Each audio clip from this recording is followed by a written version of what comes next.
Welcome to TSATSTP TP, aka the show about the show, the podcast Twin Peaks. This is episode 439. My name is Will, and I'm going to give myself a raise. Joining me as always is Ben, fresh from his globe-trotting adventures. Ben, how was the Louvre? Pretty good. I've noticed your big sparkly necklace. It looks great today. It's very, Is that what those guys becoming. stole? They stole a bunch of like jewels and stuff. It's the best. Nice. That is pretty. Nobody talks about that. The jewel thief who's just wants to wear jewels. Mm-hmm. Everybody's Just always into jewel accessories. thief to sell it. Be a jewel thief and wear it. And of course, Atticus is here, sticking his toes through the bars. Hi, Atticus. I'm not doing that, but I'm glad to be here. You were doing that right before we hit record. Sure. To be fair. Today, we're talking about Twin Peaks Season 2, Episode 9, Arbitrary Law. You should know that we also have a Patreon where we release a bonus hangout show every week. That's over at patreon.com/Dr. Skeleton. So yeah, have we all seen the Louvre heist situation? I haven't seen much of it, to be honest. It seems we did get a question this week if this is Dr. Skeleton material because like what's the heist ruse sort of crossover as far as our coverage is concerned. Generally not our bag, but this is just a good time. This is just fun that I think that is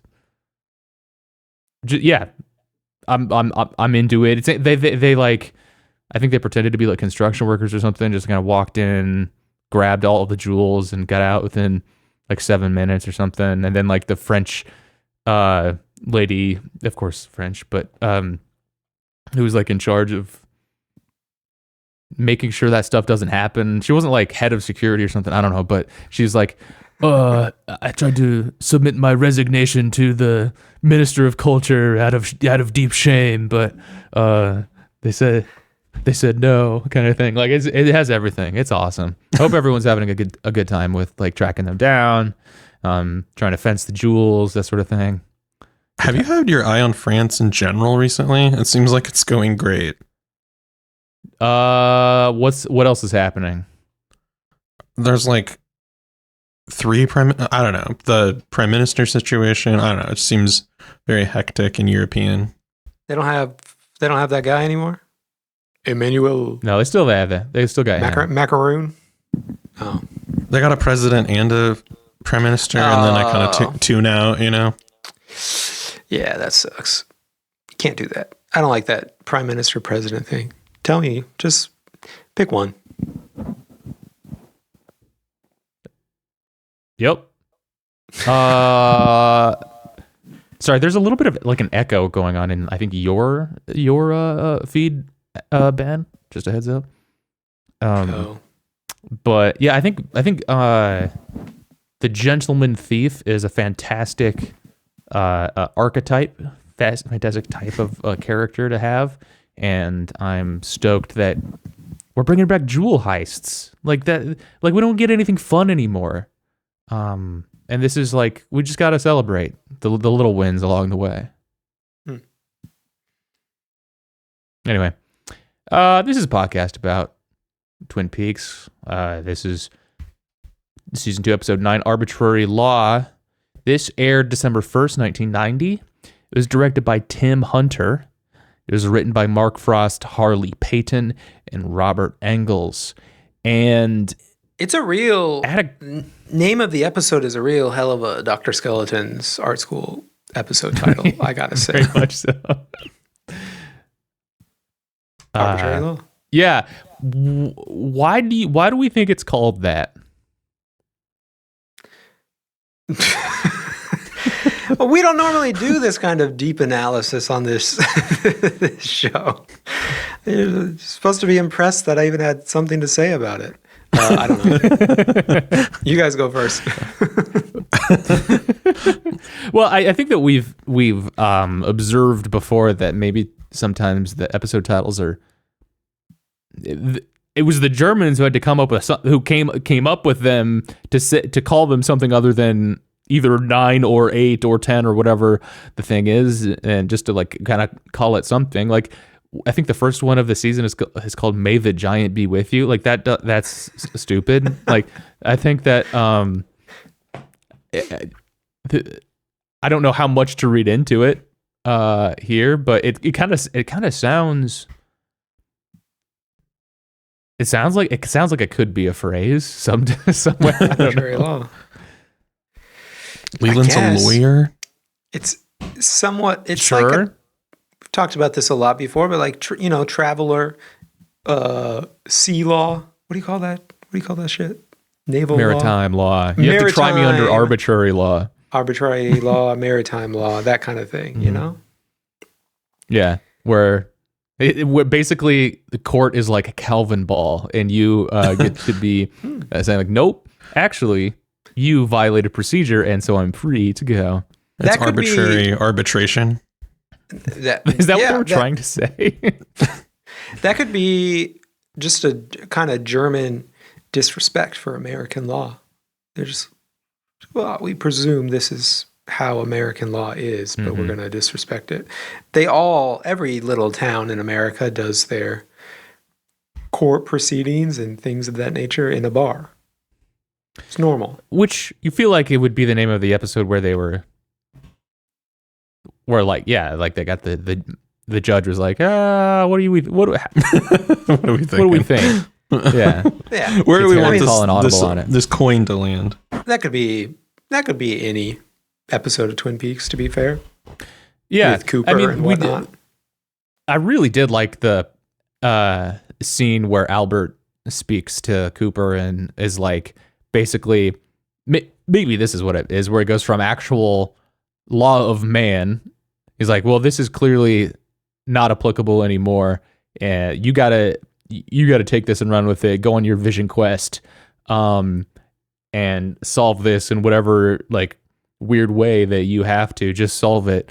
That's kind of like the arbitrariness of it. And that's this magic. But I don't know. I would have maybe called it. I want to call this one magic. How about that? There you go. Approved. Anyway. Atticus, why don't you take it away? Do we want this quote? Yes. And okay, yeah, read the quote and then I will chime in on something. Yeah. So now the sadness comes, the revelation. There is a depression after an answer is given. It was almost fun not knowing. Yes, now we know. At least we know what we saw in the beginning. But there is still the question why. And this question will go on and on until the final answer comes. Then the knowing is so full, there is no room for questions. That's a great preamble to this episode. I've been trying to watch the intro on YouTube right before the Log Lady intro on YouTube, and then like hit play on Paramount is where I'm streaming these. And I searched Log Lady intro season 2 episode 9, and she talks for like 60 seconds about what kind of pitch she likes chewing on, and which is not what the intro that Atticus just read. I don't know if like the YouTube thing got mislabeled, or I'm watching the wrong thing, or the TV tropes entry is mislabeled. I need to get my hands on like the DVD to make sure I'm watching the same one, because that makes a lot of sense. The one that Atticus read, that's very good, and that seems appropriate for this. I mean, there can be a little hit or miss. Maybe it's the next one. It's going to be a lot more relevant about like why she chews on which tree is more interesting to her to chew on. I don't know. It is the Log Lady. But yeah, it's not just a random person. Yeah, it is the Log Lady. Okay. I mean, for the most part, they seem to have been lining up, but this one just wasn't. I just might have clicked on the wrong one. This is totally. Well, I mean, it must be real. It's not. It must be real then. It's not like yes. Like this one is. It's a Mr. Beast episode. That's right. The way this is all set up seems like you were destined to at some point watch the wrong one, or like it'd be lost to time which one belongs to which. But I guess I'm still recovering from season 1 pilot not being episode 1.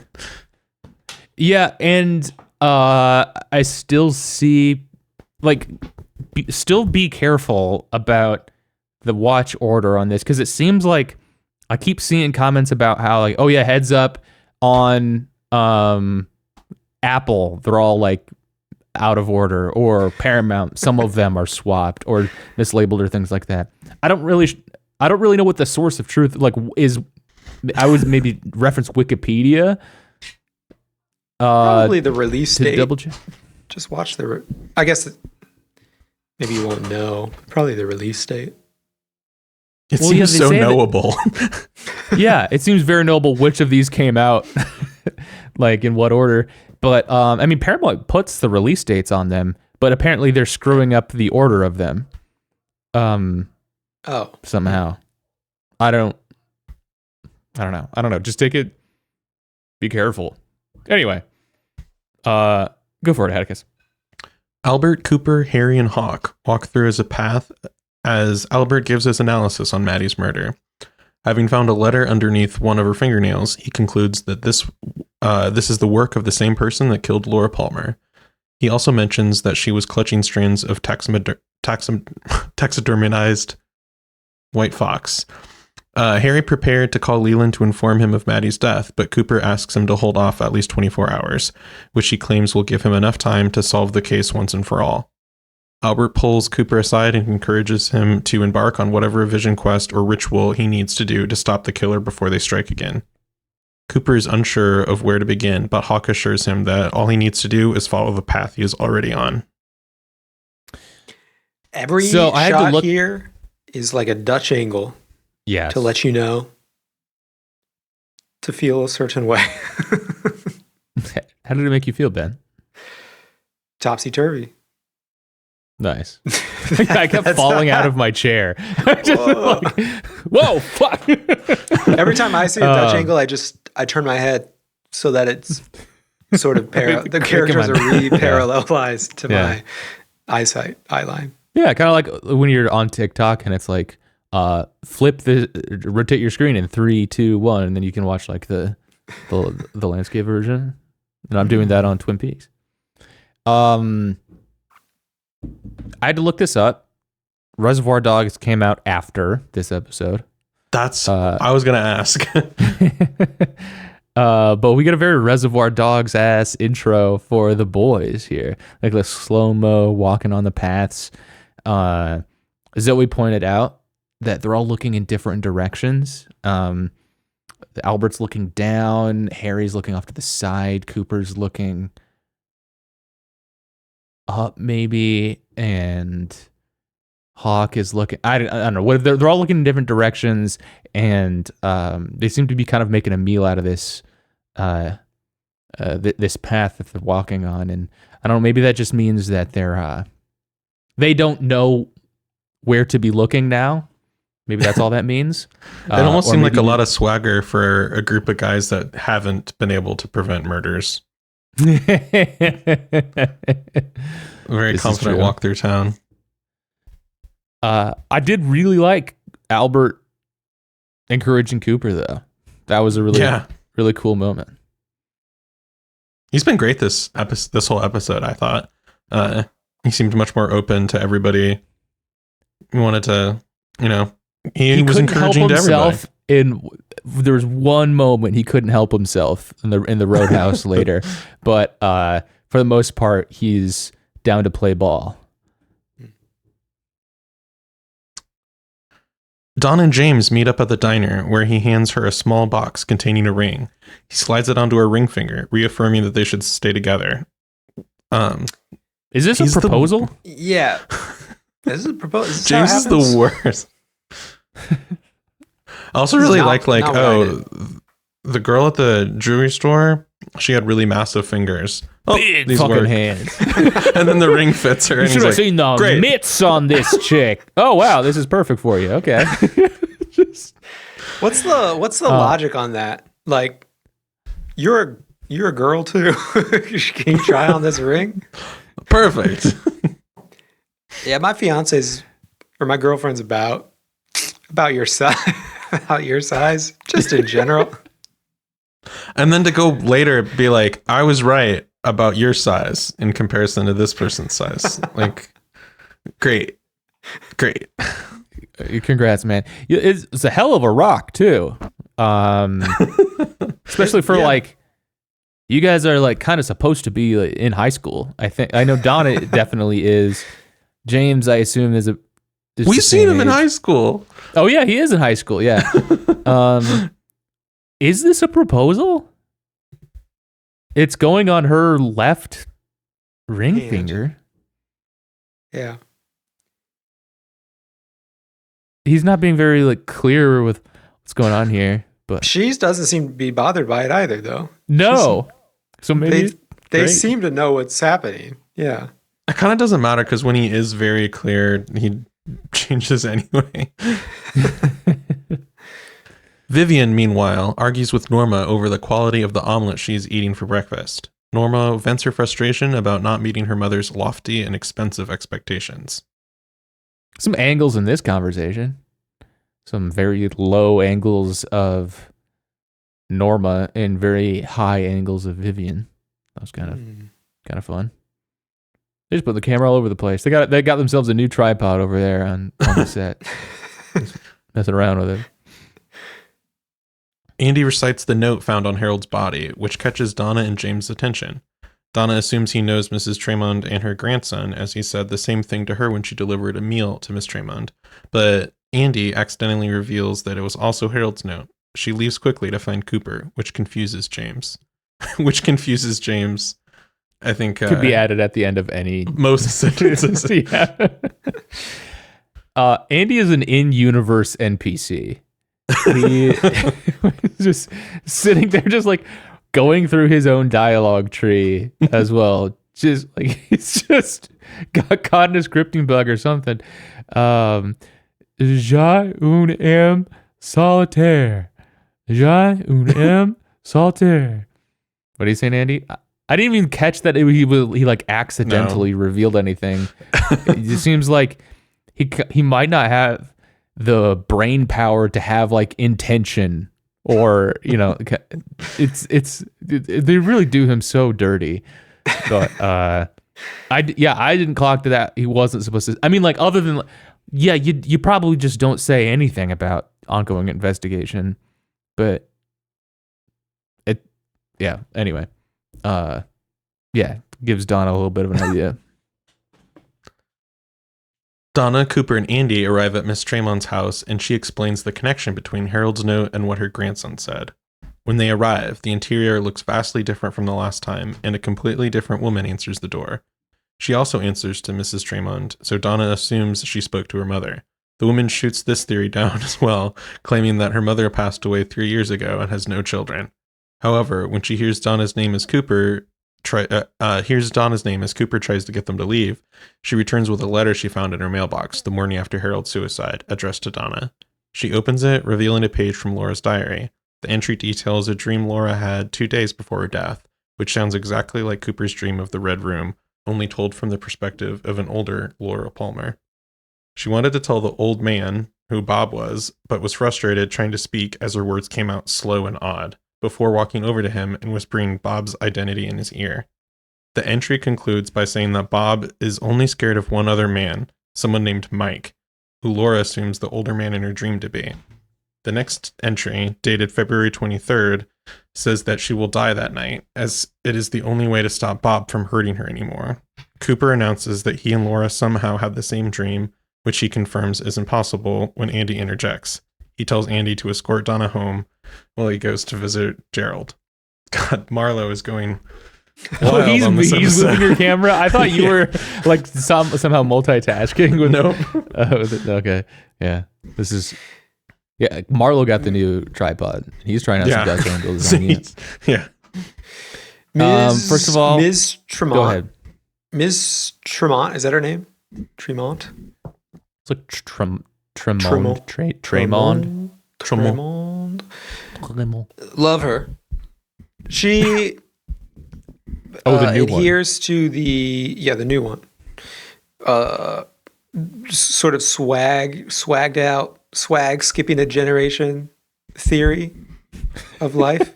Is her mom total, her kid, same thing. Her swagged out. Very cool. We don't even know if these people are actually related. This is an assumption that Don is making. Well, we can go with it. We can go with it. Sure. I want to defend the child in the tuxedo, though. That's swag.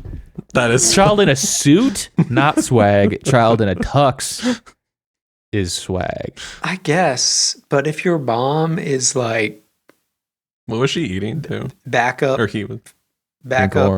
Singer for Smash Mouth or whatever. Very cool. Yeah. We get some good indoor sunglasses in this episode. Oh yeah. A couple different times. And she's got a great attitude too. I like the I've got some important evidence, and then looking at Cooper and be like, I was gonna turn it in. Turn it in. Don't blame me. Speaking of swag, I do have to admit to you guys, yeah, Cooper's coat is goofy. Just paying extra attention to it now after our conversation last week. And Albert has a kind of similar coat, but makes way more sense, or something about the way he wears it, or the coat is just works a little bit better.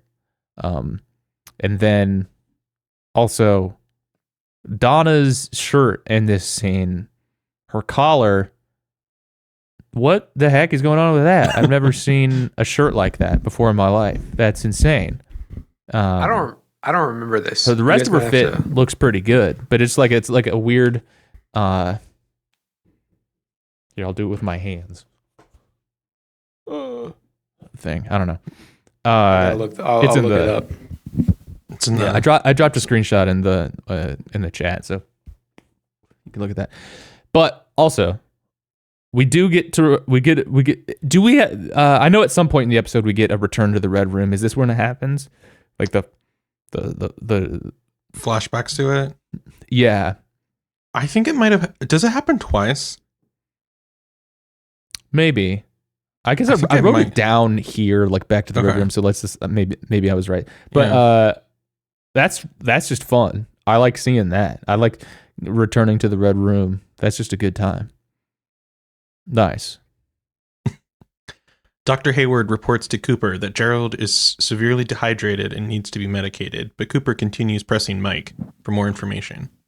Cooper explains that Bob has struck again and tells him that all the information about his and Laura's dream. Mike explains that he and Bob had the perfect relationship when they were partners, fulfilling each other's needs in a golden circle. Eyebrow raise moment. Yeah. Circles. Cycles, golden loops, something very much in the mix here. We've talked about how much Twin Peaks has ripped off True Detective before, but I think it's important to mention Shameless again. Yeah, totally. Yeah, exactly. Shameless is the right word. That David Lynch, Mark Frost just ripping Nick Pizza Man here with the time as a flat circle kind of illusion here that real learned men will be able to pick up on. But yes, this golden circle that is brought up here, just interesting to keep in mind, especially with what we learn about Leland later in the episode. But Cooper still just torturing Gerard, and Hayward kind of protesting about it, like, hey, we really need to give this guy his medicine, and Cooper just totally ignoring him. Hayward, I do think that you do have an obligation to give him the medicine. You don't just wait for the rogue cop you to done? say, yeah. Koopa realizes that this also means a ring was involved, most likely his own ring that the giant took from him after he was shot. Mike reveals that they both know the giant and that he can help find Bob as well. Cooper demands to know how, but Mike says that he has to ask first and that he has all the clues needed to do so. Mike specifies that the answer is not locked in Cooper's head, but rather his heart. He then passes out from exhaustion as Cooper leaves. He stands in the lobby, working things out in his head, before he hears the familiar shuffling coming from the other end of the hallway.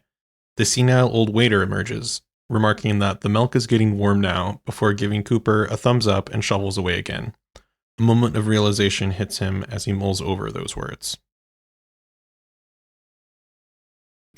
I feel like at some point we need to dive into the symbolism or meaning of milk and its presence here in the show. I don't think today is the day, but I'm just realizing that we probably need to reckon with milk at some point.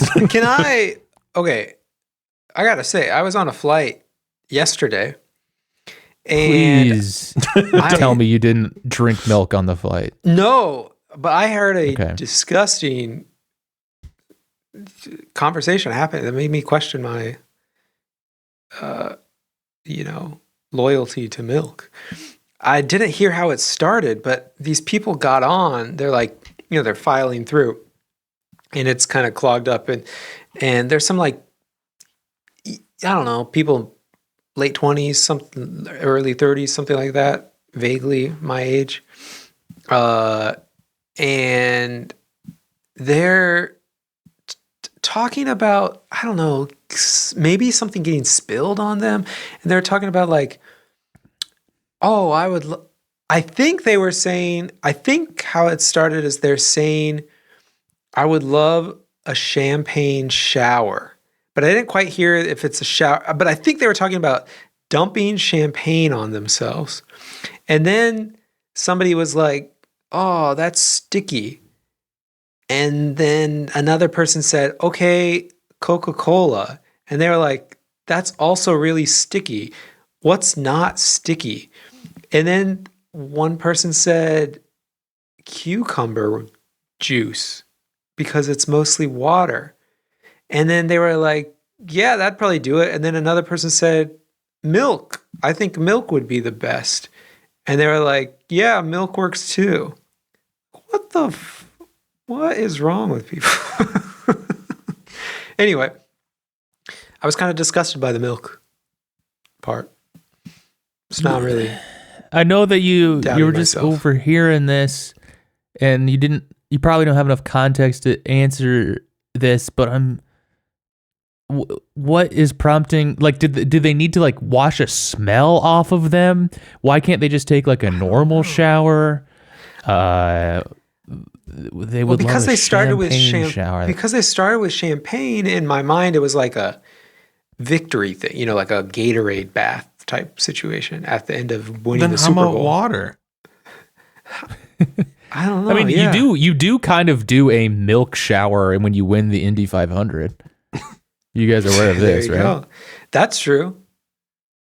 You don't do a Gatorade-sized one, which I guess isn't. Maybe that's just me imagining it, but I mean, you take like a jar of it. take like a jar, old-fashioned milk glass, like the old guy bottle at your door, a bottle. Yeah, it's not as much as a Gatorade bucket. like a football type thing. Yeah. Yeah. Do they do champagne? Do they dunk you in champagne? I mean, like they'll do like the. Yeah, that's true too. They also don't spray do in Gatorade champagne. bucket of that. Yeah. Yeah, weird. If we didn't see both Cooper and Pete, I think are the two milk drinkers that we are canonical milk drinkers, right? Yes. If we didn't see them drinking milk, who would you have said is the most milk drinking coded characters? Because I'm putting Ben Horn at the top of my list. Interesting. He did do the ice. Jerry. He was doing the ice cream out of the thing. Honestly, That's true. Laura Palmer. Why? I don't know. Just something I don't about. I don't like that something you said Laura is a milk drinker. Why? I don't know. I'd Think probably you're say saying it most for of weird reasons.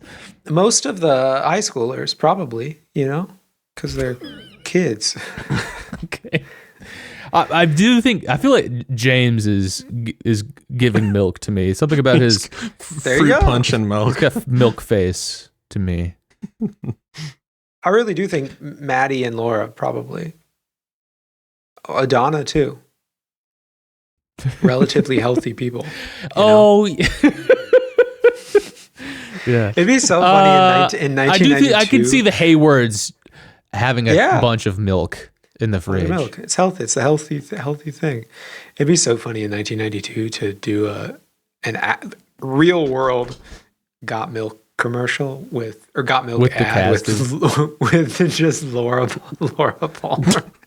Like maybe not the dead Laura Palmer, not the Would you do prom her one. headshot? I would do the one. Okay. I would do the shot where she's in the one from the freeze frame from the VHS where she turns and smiles.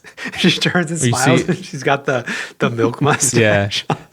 Well, you see the hog in her reflection of her eye. Yeah, Yeah. but it's a milk carton instead. It's a milk Or it's carton. it's And they freeze frame on it and like, that's a milk carton or something in the back of the police station. Have you seen And those Ben- like Cerveza Cristal beer ads where they insert the like the beer ad, like seamlessly edit them into the movies, like so the Star Wars one where Obi-Wan goes to show give Luke his lightsaber in A New Hope, but he opens a cooler and it's a beer instead. I think they should be doing that with milk throughout Twin Peaks constantly. Ooh, yeah. Milk is Yep. In Ben Horn's office, Cooper stares at a taxidermy white fox sitting nearby as officers collect items for evidence. Harry shows Cooper the phone records from the evening of Laura's death, confirming Leland's detail about the phone call. Specifically, Ben called Laura from his office. Harry also notes that Maddie was also in the office based on the white fox's presence, concluding that Ben must have killed Maddie in the office before dumping her at the waterfall. Albert explains that Maddie's time of death was sometime between 10 p.m. and midnight 2 days ago, which appears to fit the time frame of Ben's arrest, as he wasn't taken in until after midnight the same night. Albert then hands Cooper the results of Ben's blood test. The only thing that I remember the white fox from was maybe a couple episodes ago when Leland was getting like distracted by it while Ben was trying to see if he was still on his shit, and he's like, yeah, we're gonna drop escrow into a black hole for 6 months, but he was a little bit wandering off by distracted by the fox. As a repairman fixes the police station's sensitive sprinkler system, Andy wants to talk to Lucy about her baby, firmly believing it is his child. Lucy corrects him, saying that either he or Dick could be the father. Andy decides to call Dick and have him come to the station so all three can discuss the situation. I like the noisy repairman, like, listening in on the drama unfurl. I feel like he doesn't want to be part Yeah, I don't of know it. if I would call him a nosy Okay. repairman. Yeah, I think that he's doing his best to be like, Maybe I misread him. still here, guys. It seems like Lucy. Me on the airplane listening to the milk shower people. Lucy likes Andy fighting for her. Seems like she's kind of into that. When Andy calls up the mall and saying, I'd like to speak to Richard Tremaine. Like, we need to talk about this. And Lucy's If like, he's not busy. yeah. Lucy's grinning. She's like biting her. Like, she's like, oh yeah, damn. And then Andy goes, if that's okay or whatever. And she kind of looks a little bit crestfallen. But yeah, she's got herself some contenders here. Meanwhile, Ben is visited by Tojimura in his jail cell. He apologizes for the current situation, while Tojimura prepares to hand him some documents to sign. Ben explains that he is unable to sign the Ghostwood contracts due to all the troubles he is currently facing, and Tojimura demands his $5 million check be returned. Ben rants about his falsely accused murder while Tojimura watches intently as he removes a shoe, revealing a perfectly pedicured foot with red nail polish. Ben recognizes the foot and realizes that Tojimura is in fact Catherine as she taunts him in her normal voice. She plans on making Ben's life a living hell as he grovels at her feet, begging for her to provide an alibi. He fully agrees to sign over the contracts as agreed, complimenting her disguise. However, Catherine walks away, not fully committing to telling the sheriff the truth after all. She and Ben have lied to each other for so long, why bother telling the truth now? Ben futilely screams Catherine's name in rage as he realizes he's been had. Pathetic, really. This is not the art of the deal.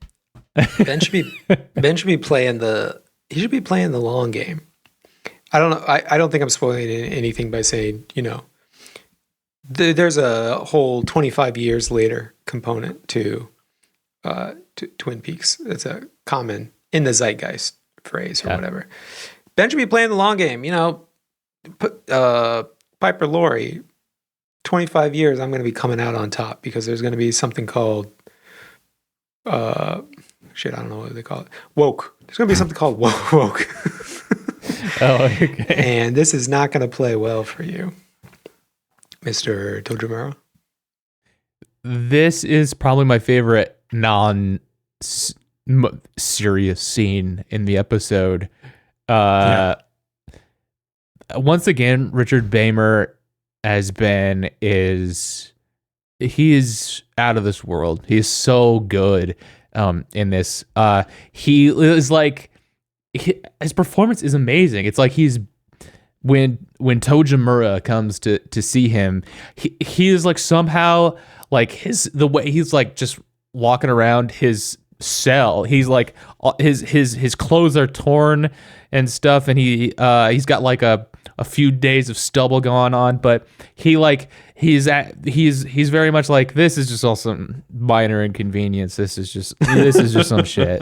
Like, and he's still like in control of the conversation too, even though like we know Tojimura we know how fucked he is. He probably knows how fucked he is too, but he just like can't help like just settle into just like ruling the room in like a business in a business negotiation, which he thinks this is for some reason. And then Catherine has to have like a thing for this, right? Like she put the Tojimura like disguise back on again. She's kind of like the Justin Trudeau of Twin Peaks here, just like again, like really, Catherine, why do you need to wear all that makeup again? But she kissed Pete before revealing herself to him, and she reveals her toes to Ben before like really like speaking in her voice. There's something that gives her a thrill of like sexually confusing the men in her life as a Japanese man, showing off the piggies. She's putting the toe in Tojimura over there. The toe jam is what we're getting from that. But then too, Ben's reaction to that is like amazing. Rather than like cowering and being like, "Oh, I'm so sorry," whatever, he's just stoked beyond belief that it's Catherine. Amazing, awesome, great, perfect, whatever. Like, yeah, you can get me out of this. Yeah, here you go, whatever. And then he is just wrong again on that part. This is just a great scene. It's so good. The adults of Twin Peaks, I said it last week or 2 weeks ago or whatever, they love a good ruse. The guys especially. Jack Nance does it too. Richard Beymer, both just awesome. Delighted by the disguise. Yeah. Awesome. Incredible. Catherine, this is the best. Would you guys not be, if your significant other did a ruse of that level? You've maybe asked not. Maybe not. I know, but I'm just rhetorically. Just You know, I would you mean- not be? It'd be pretty cool. Add to the situation that like it's not a ruse to benefit you, like it's a ruse to potentially steal from you. Kind of complicates it. That's true. But also, you would I mean, try I to would kill them. I'd be impressed. The racist part of it, I think I would like really complicate Fixate. to me. Well, yeah, I don't okay. think I could get over that. I think like, yeah, if my wife could choose an alternate thing that wasn't racist, but could still pull off a ruse. I mean, that'd be thrilling. Just, what if it was like trying to get you to sign business over to her? And Listen, I'll sign this fucking business over to anybody. Let's get me out of this. Donna visits Leland to have him mail a tape of the songs she, Maddie, and James all sang together a few days ago to Maddie. Great reason to be stopping over. Really, I'm sorry, who did you say stopped over? Big. Donna visits Leland. Big correction there. It's not Donna who visits Leland. It is cool Donna who visits Leland. I think you'll notice that she's wearing sunglasses, Cool glasses, and smoking indoors. She notices Leland's behavior suddenly turn grim as he realizes the sunglasses she is wearing as Laura's, a gift from Maddie. Donna asks Leland about Laura's secret diary, which greatly surprises him. She reveals it was in Harold's possession up until his suicide a few days ago, and wonders aloud what she could have possibly written in it. Leland menacingly approaches Donna, excusing himself to answer the phone as it rings. The caller, Maddie's mother, says that Maddie never made it back to Montana, while Leland lies and says he took her to the bus station personally. Donna slowly realizes what happened as she hangs up and explains that Maddie never made it home. He tries to assure her that everything will be fine as he checks his tie in the mirror, once again revealing Bob in the reflection. The scene is so menacing. Of course, Yes. obviously. Were you guys? What was your relationship with your friends' parents when you were roughly the same age as Donna? I was murdered by them. Okay. Yeah.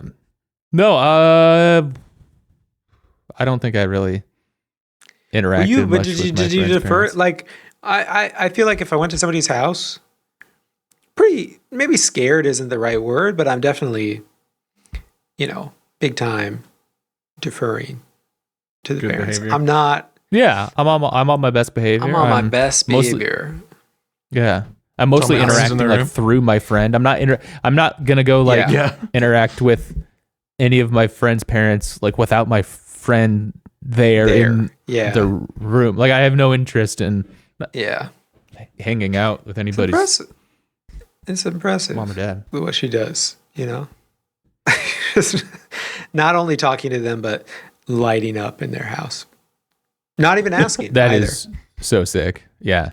I mean, Very sick. it's got to smell better than whatever that room is smelling like. Oh. It's probably just oh man, it's good. I could really use the smell of cheap cigarettes. That would really improve. What's going on here? Only better thing would be to do it at the family dinner, the Hayward family dinner. Hell yeah. Just finishing dinner, everybody's bringing out the coffee or whatever, and you just light up. Lighten up. Yeah. What are you doing? Ray Wise Donna? is going off in this scene. He's Oh so my God. good.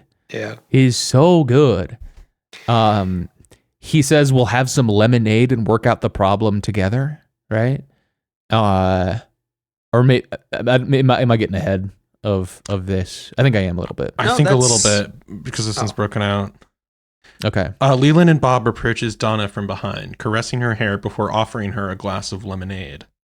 Donna says that she thought she could have visited Maddie any time, while Leland continues trying to comfort her, offering to dance with her as he plays a record.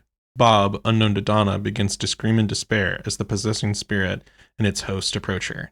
Donna obliges Leland's request, and the two begin to dance as thunder begins to rumble outside. He suddenly pulls her in a very tight hug, only stopped by the doorbell ringing. Leland leaves a shaken Donna alone as Harry enters, telling him about a second murder and asking for his help, not revealing any more detail than that. The two men leave as Donna finally realizes what has happened.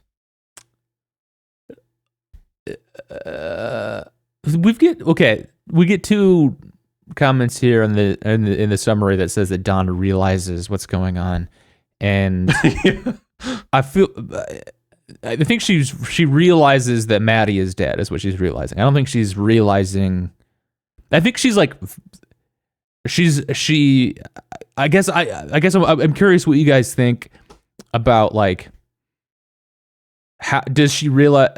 I think she realizes something is like going on weird with Leland. I think she realizes that he's not safe, uncomfortable, and unsafe. I don't know if she's like connecting those together necessarily based on the conversation she has with James, like in the next scene. But I think that she's definitely very shaken up by the end of this, and she was only saved by the bell, literally, as far as like she was about to get killed herself there. But Leland says, look, we'll have some lemonade and work out the problem together, and then hands her the nastiest looking lemonade I've ever seen in my life. That's lemonade, dude. That's like brown. That's gross. Their house is so gross. The more we see it, the more time we spend in it, I agree more and more about how gross this place is. Hate that. And he says, "May we have this dance," which could, be like just a playful, like royal throwback type stuff, or I think we know who the we is there. Donna leaves and walks along a road to a lake, sobbing Maddie's name the whole time. James rolls up on his bike. Just happens across her, seems like. He didn't plan on meeting her. The Maddie, the screaming, sobbing her name thing, to your point a minute ago, Will, like, I don't know if she understood what was going on there. Just want to, call it out again. I would love to hear or see a Twin Peaks cut with like it could be almost all of the Scooby-Doo kids, but like especially Donna and James, see a cut of it with like voiceover of the mental train of thought of those two, like in these scenes. Like, wow, this is really weird. Mr. Palmer is acting kind of strange. Yeah, my boyfriend we get a couple staring into the eyes of our mutual friend while we sing a song. We get a couple of scenes like that too. Like how much is Cooper on to Leland in the last couple episodes, and it seems like not, apparently, based on this episode. But I want to shout out Donna's performance here. I always forget. Is this Laura Flynn Boyle who plays Donna? Yeah. Okay. Yeah, Laura Flynn Boyle, her like sobbing on the road and shouting Maddie's name here. Very realistic, very, very effective performance here. James's behavior here is inexcusable. Just the worst. Yeah, he's on one, man. James he just proposed to her. What are you doing? I think, or what on earth? James rolls up on his bike, and Donna reveals that Maddie was killed by the same person who killed Laura. A suddenly bitter James says he is leaving Twin Peaks, upset that bad things will continue to happen in the world, regardless if he and Donna are together or not. He rides away, leaving Donna crying by herself. Could you use the exact same logic to not leave Twin Peaks and stay with Donna? I mean, that is earnestly a very like romantic reason to stay with somebody, right? Or like, that'd be the world is bad and getting worse in a lot of ways, but I'm not going to let that stop the way I feel about you. And that'd be kind, that's like an uplifting way of doing it. And then of course he takes that to be, he picks the opposite interpretation. Yeah. First thing I do, I'm gonna let that money change me. That's the James approach. Did he think that being with Donna was going to stop the murders? Like, oh boy, it James, didn't work. Sorry, man. I thought what? I thought we were together because we liked each other. Did I miss a step here? Ooh. He also earlier on in the episode too, I forgot to bring it up, but he was just like telling Donna like I'm gonna bike ride this morning. My motorcycle sounds so cool. It sounded like 1,000 voices singing. Okay, James, very cool. Oh my what god! were they singing about? He's like, what do you think they were singing about? All right, man. He's a fire truck kid, let's say. A storm begins at the roadhouse as people begin to gather inside. 3 people are already present. Benjamin Horn, handcuffed and dejectedly eating peanuts in a booth.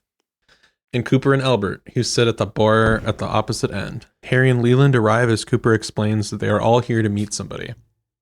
When Leland asks if somebody is the killer, Cooper remains unsure. Big Ed arrives next, and Cooper asks everyone present to help clear a large space in the center of the room. Hawk arrives next, with Bobby and a wheelchair-bound Leo in tow. Cooper orders Bobby to wheel Leo to the other side of the room, telling him to be quiet. Cooper explains that a murder took place 2 days ago, and whoever killed the person was also responsible for the death of Laura Palmer. That person, Cooper believes, is currently in the roadhouse.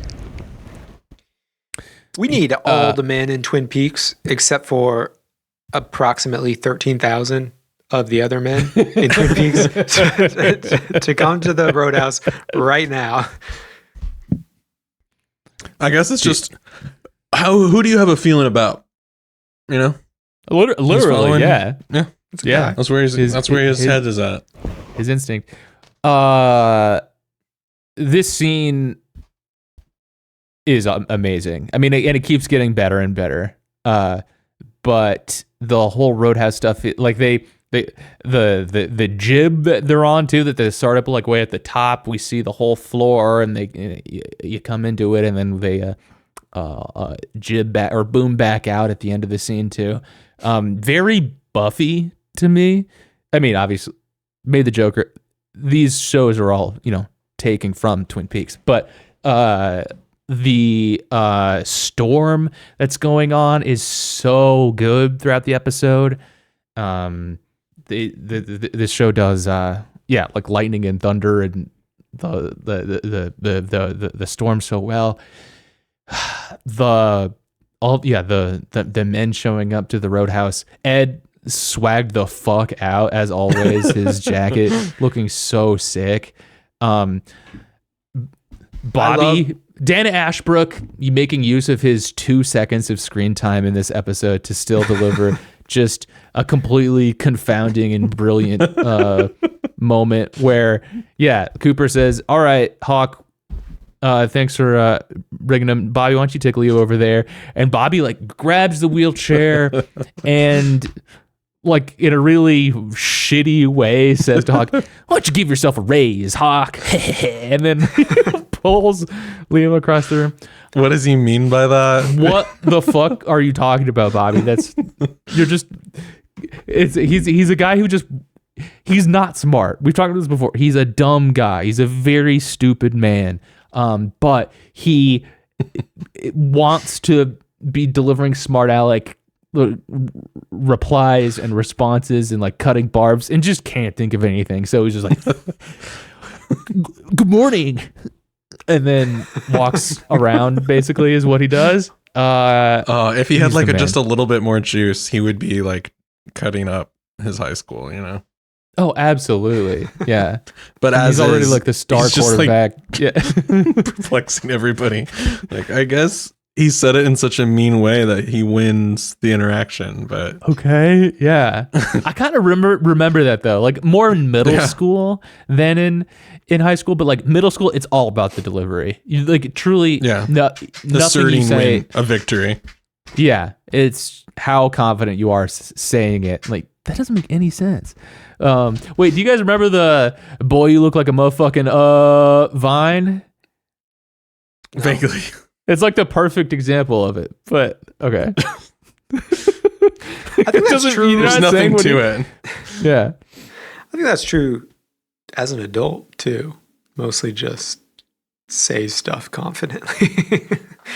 Well, yeah, but then You'll be you good. actually do eventually your brain catches up with your mouth a little bit, or I don't know. That's what it is for me, where like I can mostly say what I mean, like and say how I mean. Or I'm in line here, even though like if before I was like basically I'm just like owning people left and right now, whereas before I had like I had the lines. I had the jokes and I had the owns ready, but I was just too timid. You were Now meekly saying them under your breath. Yeah, now I'm king of the playground. none of these kids can hold a candle to me. And destroy any middle school boy in a dissing contest. Absolutely. Okay. He admits, I think we're talking about Koopa. He admits that he has employed many different tactics in his investigation into Laura's death, but now he needs a new approach, which he refers to as magic. When asked what it is meant to happen, Cooper notes that someone is missing. Not long after that, Major Briggs arrives with the senile waiter from the hotel. They keep on hitting the senile point, and it's like maybe he's actually tuned in a little bit better than you are, TV tropes. There's something off about this guy, but it might just because he's operating with across a couple different planes, not just that he's Maybe senile is an attempt at a euphemism so that they're not being ageist. Instead of calling him a geriatric waiter. He looks super old. He looks senile. It's kind of dangerous to to cast somebody that old, you know? Yeah. The major explains he saw the man hitchhiking on the side of the road and offered to drive him to the roadhouse when he asked. The waiter shuffles over to Cooper, handing him a stick of gum before standing in another corner of the room. Leland remarks he used to chew that brand of gum when he was a kid, and the waiter replies, "That gum you like is going to come back in style."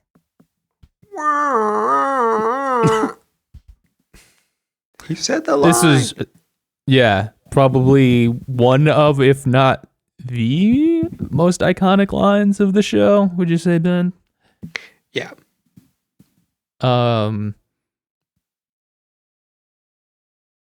Leland he's like that's my very favorite gum. He's not clocking. He's not able to cover himself at all here. But such a cool scene. Loving to see Major Briggs. That's always great. And Atticus and I were talking about this before we hit record, but the waiter's coat is pretty good. He's got like some kind of, it's not fur, or maybe it is, but it's some kind of it's like a knit wool almost, maybe. Is it wool? That might be eligible for a certain something. But yeah, okay, so Leland does like he chews gum back in the house, right? Like before Harry comes and gets him. That's chewing gum in your house is a psycho thing. That is. I actually agree with that. Yeah. I'm not a gum guy at all, but especially at home, that's weird. I don't drink or chew gum. I don't chew. The only gum I chew is a big, when I put on a tuxedo, sometimes I pull out a big pocket of Big League Chew. You know, that strand stuff. Is that what that was? Yeah. Where it's supposed to be it's the like bubble gum that tobacco. looks like chewing tobacco. Yeah. Yeah. The pouches. Yeah. Pull that out to show people I'm professional in the boardroom. Mm-hmm.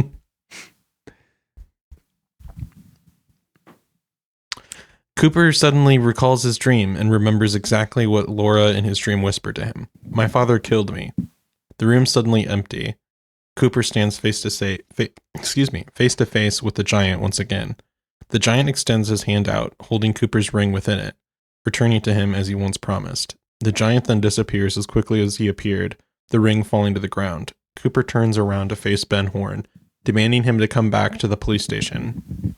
He suggests bringing Leland as well to represent Ben as his attorney. Ben feebly tries to resist, but he is escorted out by Hawk and Harry. Albert following closely behind them.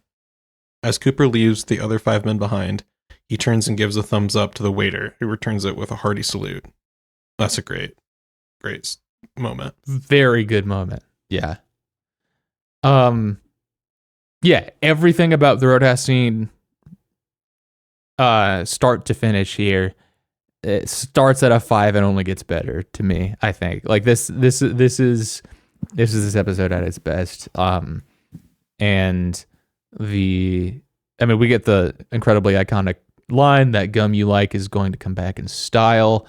The thumbs up, the giant apparition, the fact that it all happens in the Roadhouse. Ben, you've talked about how, the Roadhouse is this particular kind of presence, and we're getting more of that here in season 2. It's a little slogan on the door. The Roadhouse. It all happens here. But this is an awesome scene. Koopa orders Ben to be taken to the interrogation cell downstairs. He confirms to Leland that he will be charged with Laura's murder. As Leland follows the others, Cooper pulls Harry back and whispers something in his ear. Everyone gathers at the door to the cell, with Harry unlocking the door. Leland steps forward just as Ben is about to be put in, assuring him everything will be all right. At this, Harry suddenly pulls back as Cooper pushes Leland from behind. Then, both officers shove Leland into the room and lock the door behind him. Leland suddenly begins roaring in rage, taking off his jacket and ramming into the walls in an attempt to escape. Cooper orders Hawk to release Ben upstairs, much to Ben's confusion. Cooper tells Harry and Albert about hearing the killer's identity in his dream. When Harry says that they'll need more evidence to convict Leland, Cooper promises him a full confession. Awesome. So, another fantastic scene. I love this. I love the psych out at the door. They should do that more often. How in real life? They don't need to do that, right? Like, no. Why did they do this? Fun. For fun. Would Leland have been able to fight them off too much or something? I wonder what's going on here, because we've already kind of established, within the rules of the show here too, or within the rules of the town legally or whatever, Leland can't be Ben's lawyer. And then Cooper just kind of says, why don't you go be his lawyer here? And everyone's kind of, okay, that's fine. No questioning that. Why don't you just cuff him? But I guess you just don't get the fake out there. Then get a chance for that. And of course, 99% of being a cop is putting on a good show. In the town of Twin Falls. If you're on a show. And as far as putting on a show goes, Leland instantly loses his cool in the cell too. Instead of just being like, "Oh, guys, what the heck? It's me. It's me. I think you put the wrong guy in here," and could definitely get away with it, right? If there's no evidence. Or all evidence is pointing to Ben, but immediately just "Whoa!" and then just runs into the wall over and over again, King Kong style, pounding his chest already. And they're like, "Did you do it?" And he's like, "Yeah, all of it." Mm-hmm. Really handling confinement well. Bob is cuffed as Harry reads him his rights. That's kind of funny. He's got rights. Bob's got rights. Should Bob have rights? Interesting. I guess Leland would have rights. If we're going to insist on this Leland-Bob distinction, which there's plenty good reason to do that, pretty sure Bob is of a different world, and presumably the laws of different our land don't extend to them. I don't know. Bob is cuffed as Harry reads him his rights. Hawk keeping a gun trained on him. Bob sports a sinister smile the whole time. That seemed unnecessary. He's already cuffed and he's a gun straight in your face. Not even just hand on your on your pistol just in case, but just if I make a mistake, you're going down. Blah, blah, blah, blah, blah, blah,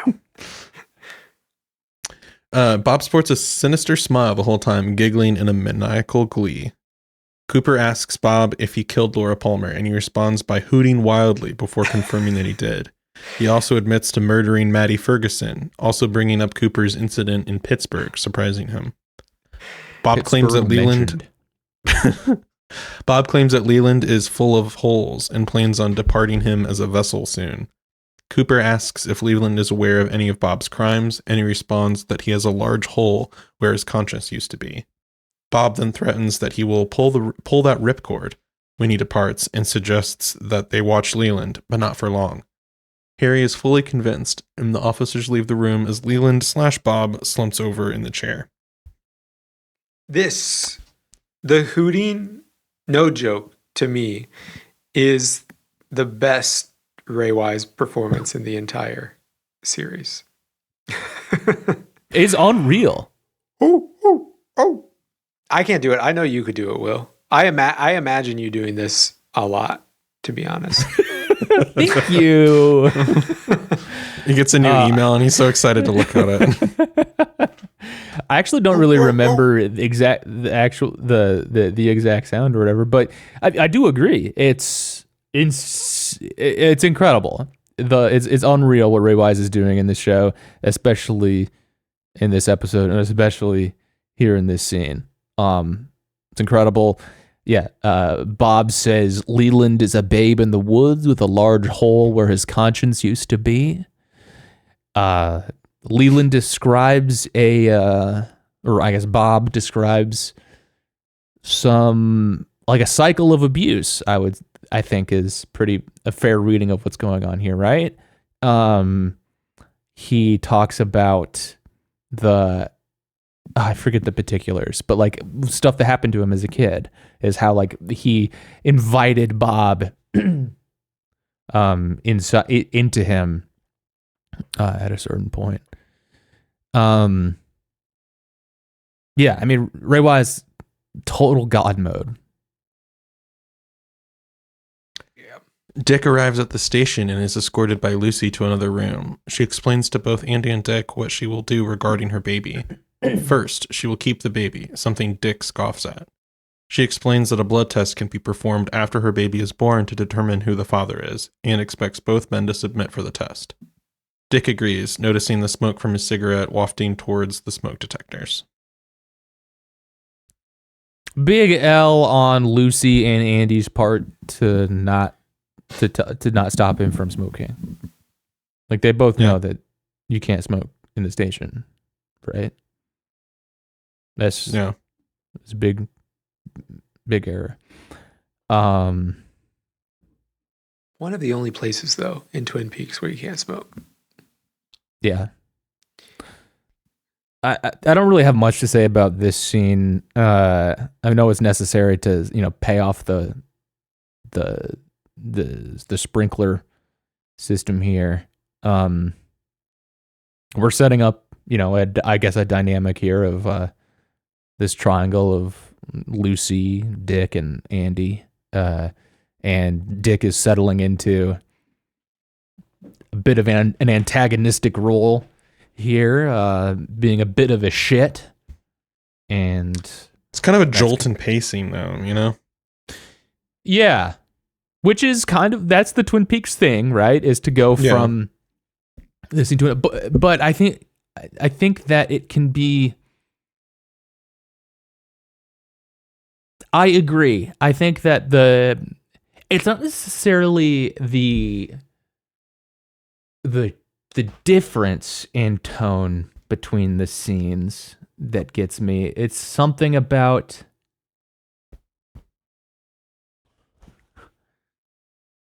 the construction that doesn't feel like quite as like pitch perfect as other episodes have managed to pull off, like the wild swings in tone. That being said, like maybe it's just because like I don't know, I didn't find maybe the Dick, Lucy, Andy stuff isn't quite as like maybe I'm not all as in on that as I am on some of the other cozy vibes that we'll sometimes get on the show. Sure. I feel like how much longer are we going to hear about Andy's sperm, potentially, might be time to wrap that up into a different Andy subplot. How deep into the season are we? We are maybe. Are we yet halfway into the season? Episode We're about 9. halfway. Yeah. Not quite halfway. Which I gotta say, it's lasted longer than I recall on some pretty good stuff. Oh yeah. I think we're past the point where the supposed drop off. I think we're into the flop era, the supposed flop era that I'm not picking up on at all. I thought that was after this, but I mean, I guess. Oh, is it? Okay. I don't know. If people think this is a bad episode, I don't know. I don't know what's wrong with that. Hawk continues keeping watch over Leland as Cooper explains the results of Ben's blood test. He was the wrong type found at the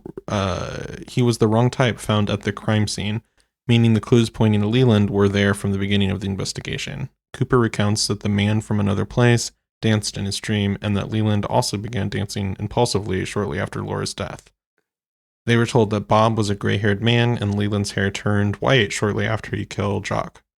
Cooper also reveals that Bob was indeed spelling out his name of Robertson by leaving letters underneath the fingers of his victims, back from when Leland lived next door to him as a child.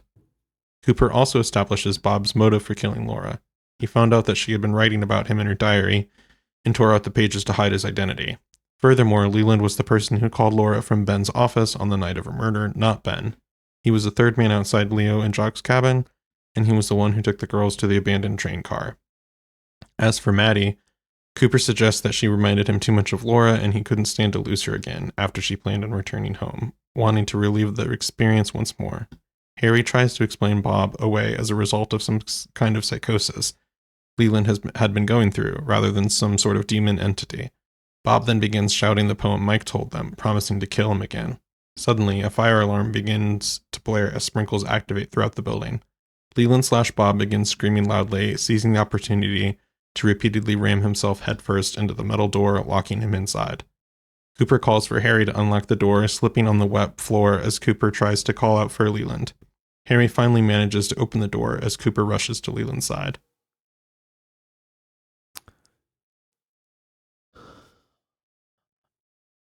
I think it's an interesting question to think about how much. I don't think Harry's necessarily wrong to be like questioning or pushing it back a little bit on Cooper's assessment of like all of the how much motivation and I guess how much agency and reasoning that Leland and Bob had for what happened. Not to say that Leland and Bob didn't do any of this stuff, but I don't know how like calculated. That's what I'm trying to get at. I don't know how calculated anything that like Bob and Leland was actually doing. Like if unless it's like a tension between Bob and Leland themselves, right? Like if Leland kills Laura to cover so she doesn't blow his cover, and then to start like writing his name under his victim's fingertips. So that's kind of like a weird like contradiction there. But you know, that's maybe Leland versus Bob, like who kills, I don't know. And did I don't know if I necessarily agree with the reading that Bob kills Maddie because he reminds her so much of Laura either. I think it's a kind of a compulsion here that like Harry's kind of closer to the psychosis reading than a calculated serial killer that Cooper's making it out to be. But I also don't think it's like as simple as like, oh, he's crazy, he's just a killer either. I think that there's it's more of a I don't know what to say to like id, ego, and super ego, like what corresponds to this stuff. But I think there's something like deep in the psyche that's driving Leland and Bob to be doing stuff. I think that's fair. I think it's got to be. It's like the fundamental question of everything, like the almost like a free will question about I don't know, like brain chemistry is the ultimate.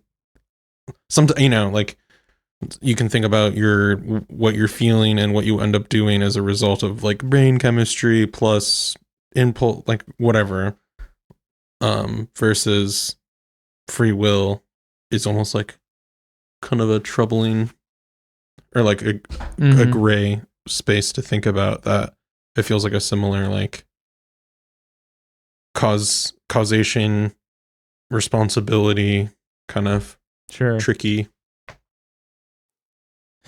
I think we touched on this on a previous episode, but Bob is now like almost an in-world metaphor himself too, right? Because I think they're discussing this, and someone says, "Is it Hawk? Like Bob is the evil men do?" When they're kind of Albert going. Albert says that. Okay, nice. Albert to God. It's kind of surprising from him. Yeah, I mean, he's trying to have this like rational explanation necessary, which I think. So I think that's the duality of the show, probably, right? Like there is a metaphysical aspect to this that they're trying to communicate, but also like it to explain the evil that men do, because Cooper puts it to Harry like, is it any easier to believe that a man would rape and murder his own daughter than to imagine there's this evil spirit that possesses him? And like I think that's the tension here. Like it's you have a fundamentally more like optimistic view of the universe if you imagine evil spirits possessing people, driving them to do insane rather than stuff. people just being capable. Right. Leland bleeds profusely. I'll just read what catches up to what we're talking about. Leland bleeds profusely from his head as Cooper sends Hawk to call an ambulance. Leland, suddenly lucid in his dying breaths, realizes that he murdered his own daughter and begs for forgiveness. Cooper cradles Leland, attempting to comfort him as Leland recounts encountering Bob for the first time in his dream when he was a child. Claiming that he wanted to play, Leland invited Bob within him, and he had possessed Leland ever since. He admits he didn't know when Bob was inside him and when Bob left. Leland couldn't remember anything he had done. Bob wanted to take more lives. Other people he and other spirits like him could possess. The spirits tried to possess Laura, but she managed to fight them off. He also realizes that Bob used him to kill Teresa Banks and threatened to make him kill Laura as well if they couldn't take her. When she asserted that she would rather die than let them take her, Bob followed through on his words and possessed Leland, killing Laura with his own two hands. As Leland begins to fade, Cooper tries to soothe his soul, telling him to look towards the light. Leland sees his daughter within the light and approaches her, finally succumbing to his injuries as the sprinklers shut off. The next morning, Cooper, Harry, and Albert approach Major Briggs on a forest trail, still shaken by the events they witnessed. Each man has their own theories as what transpired. Harry still firmly believes that Leland acted out of insanity, but Albert says that several people actually did see Bob in visions. Harry admits that even with all the strange things he's seen in the woods surrounding the town all these years, he still finds difficulty believing what happened to Leland was real. Cooper asks if it's easier to believe that a father would rape and murder his own daughter of his own free will. The Major asks if the cause matters at all for someone to be so evil. Cooper argues that it does, as it is their job to stop evil. Albert suggests that Bob really is just the manifestation of the evil that lurks in our hearts, and that giving it any sort of name is meaningless. Harry agrees with that line of thought and comes to the conclusion that if Bob was indeed real, then he has undoubtedly escaped and is lurking somewhere else. But where?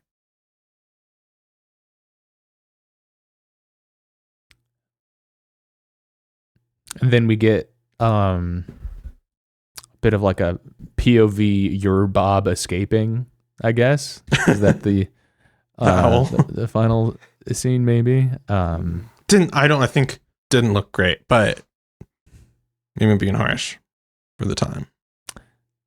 No, I mean the visual effects of the show are something that definitely should be analyzed and kept in mind. I think that like it's a very particular language that's being employed here. Yeah, quite a heavy dose to end this episode on. We kind of already talked through some of our final thoughts about this scene, but I want to give Ben. Do you have any final thoughts about the end of the episode here? I'm not sure about the end. I'm thinking about what we were talking about like 10 minutes ago, though, which is the cliff that people talk about in the second season that we may or may not be just about ready to fall off of. And I don't know, I have to say that this is to me, if it is the edge of the cliff, it's a pretty powerful one, or however you put that into the metaphor of it being a cliff. Yeah. Steep, sure. It's a high point. I think it's a high point for maybe not the series, but definitely the second season for me. And what is like the meta behind this? Was this like you may have mentioned this already, but like was there some like studio fuckery behind like you got to do a reveal mid-season, or you have to do a reveal and they decided fine, we'll do it mid-season? The network to provide answers, which do you mind reading the relevant bits from the Margaret Lanterman intro again as it pertains to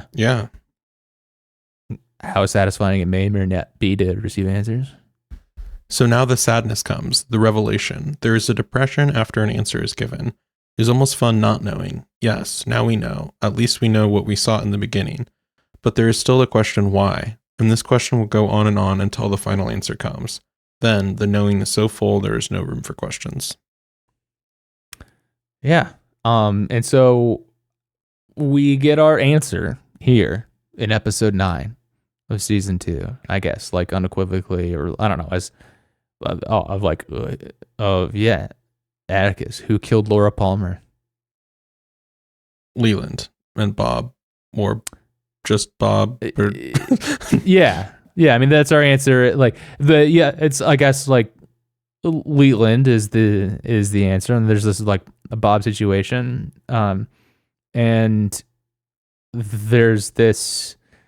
Now there's why, and Bob is the why, right? I think, and what Bob means and is the question that we'll be like asking over and over, and that's this talk of circles and cycles and loops, and time gets brought into this too. Like we think back to Leland's childhood. Ben alluded to there's a 25 years later aspect to Twin Peaks as well that is something we'll be dealing with for the rest of the show here. Yeah, this is a great episode. I think that to move into ratings here, there was something about the presentation that wasn't quite hitting for me at all times. That said, the Roadhouse scene was top tier, hooting and hollering. Like there was the confession scene. There were some things in here that are like unimpeachably some of the greatest stuff that's going to happen in this show. And content wise, it's a 5.2. So just to be a little bit stingier with my 5s, I'm just going to give this a 4 because of like a bit of a quibble. Yeah. It's 4 for me. It's a very strong one. I concur, and my rating system is flexible, so I'll go to 4.5. Nice. A cowardly 4.5. That's not cowardly at all. Other superlatives. We're not getting too many standout outfits lately. I mean, outfits maybe, but no. The wool has taken a bit of a back seat, I gotta say. Donald's collar was whack. We mentioned the waiter's coat was cool, but I don't know. I don't have a wool of the episode. I'm looking at that star picture. Of the episode. I've been looking at that picture of Donna with the collar that you yeah. What do you shared. think? Well, just the angle of it, it makes it look like she's wearing a shirt where the collar of the shirt goes under her armpits. You know what I mean? What I think they're sticking up. I think they're sticking up because it doesn't go over her shoulders. It goes under her armpits. What y'all know about dickies? It's like she's wearing a dickie or something, but without a...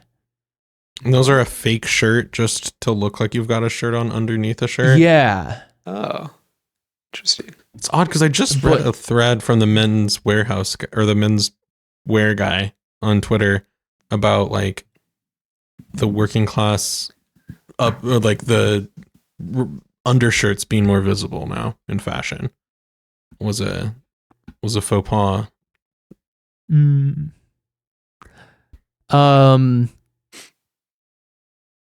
Ray Wise is unreal in this episode. He's gonna be the star of the episode. I mean, I think Laura Flynn Boyle is a lot of great performances, but Ray Wise gets my star of the episode. Yeah, I think he has the most runway to really stretch his legs this episode. Yeah, very good. Yeah, I mean, again, Richard Bamer in the GSL. But yeah, I think that like it's a big performance that Ray Wise gives today, but it's worth celebrating. Yes. Anything else we need to say about this episode? No. I think it was an episode that met me. You know, it was like, here's what's going on, sort of, and here's what people are thinking. It was really nice to have like the conversation, the characters kind of say what they think for a minute. You know, that was a great way to like end it and be like, here's what do you guys think? Well, here's what I think. Like that. Yeah, I really liked that. You're talking like at the end there, like yeah. We don't have any questions for Atticus anymore. This is too bad. Do you think Donna and James are married? Will they, won't they? Maybe we should start doing... Are they, aren't they? I think there's going to be someone new for James to be like torn between. Another cousin? Wow. That looks identical to Maddie. Yeah. Emo this time because Maddie had black hair, so you're getting darker. So maybe James gets emo. goth GF. Yeah. Late season 2. Donna also becomes goth to compete with the new girl. She's cool. Cool. Goth. I don't know how. I mean, everybody James, in town dude, becomes goth. How are you gonna let cool Donna slip through your fingers like this, man? You need to be worshiping your queen. I thought that everything would be better. It's not going to be better, but you have cool Donna. That's enough. All right? Anyway, thanks for listening to the show. Check us out over on patreon.com for bonus shows and extra content. And just to support us if you like what we're doing here. Next week, we're going to be watching Season 2, Episode 10. Thanks for listening.